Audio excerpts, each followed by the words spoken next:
Kancha, wapastem tsikasun.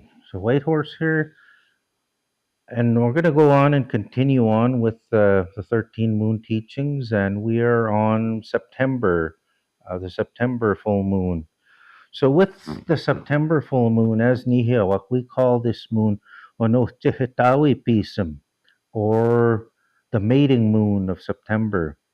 So this moon is very special to Nihilak, to Cree people, as it sets many, many things into motion. First off, this is the moon that lets the migrating birds know that it's time to stop grazing, it's time to stop eating, and it's time to start heading south. So, with the last moon, we called it the flying moon. That's when the birds started to fly up and they started to gather, but they hadn't started heading to the south yet. It's this moon, Onochihitawi Pisum, that really marks for those birds that it's time to head south. So the birds start heading south, and we see these huge flocks in their V formation heading to the south, following the path that Trickster had laid out for them all those years ago. And we can see that by reading the legend of the Milky Way and how Trickster had laid that path out for them. So with this moon, the Wawaskisu, the elk, are at the height of their rut. So we're taught that as hunters, we're taught that on this moon in September, that's when the sort of the elk or Wawaskisu, they hit the height of their mating season. So during that full moon, they are calling the most, they are moving the most, and they were really trying hard, giving one last push to try and find their mate for the year. So it's a very active night for those Wawaskisu on this September moon during that full moon cycle. We're also taught that this is the time during this full moon, our pihiu, our grouse, our grouse, ruffed grouse. This is when they start to beat the drum, meaning that we can hear the drumming sounds throughout the bush um, in the fall, where those pihiu are drumming on the logs, where the males dance and they drum on the logs, and it sounds like drumming to try and bring in a mate. But that's another thing that we notice during this full moon.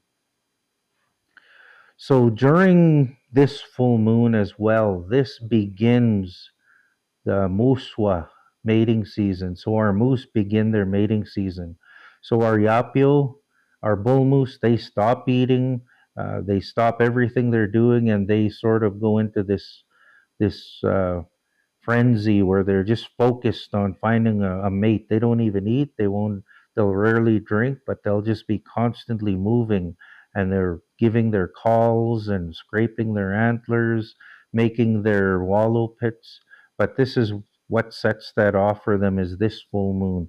So during this September full moon, uh, our muswa begin their mating season for the year. Also, during this moon, our medicine gatherers know that the medicines are about to go to sleep and they're at the strongest that they're going to get. So, this is sort of the last push for our medicine gatherers as they gather those final medicines that they need for the year to get them through the winter. So, most of the medicines they'll have stopped growing already and they'll begin dropping their seeds and their leaves and their spores for the year.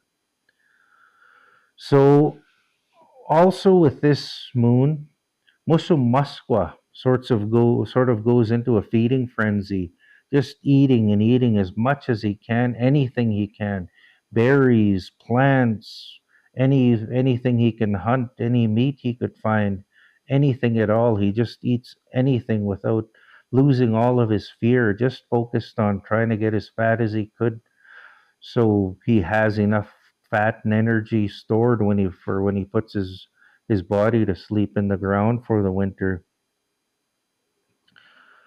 Our elders teach us, our Katihiak, they teach us that during this moon, we need to really trust our intuition or our that sort of that inner voice we hear when we our first impressions, our intuition, anything like that. We're supposed to listen to that because when we have those sort of intuition or sort of a glimpse of the future or those little moments we get where we see stuff or we sort of know stuff is going to happen.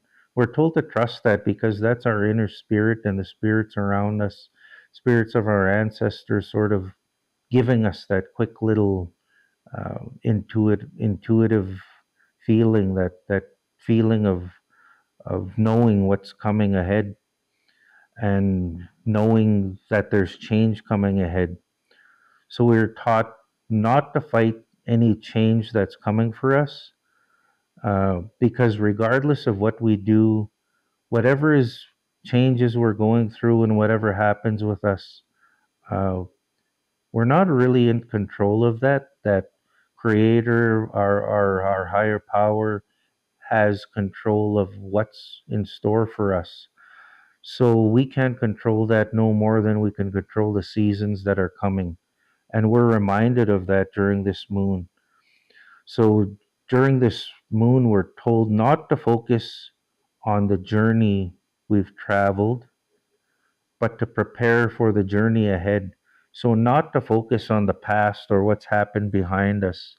Uh, Not like the last month where we're really looking at what we've learned from the past.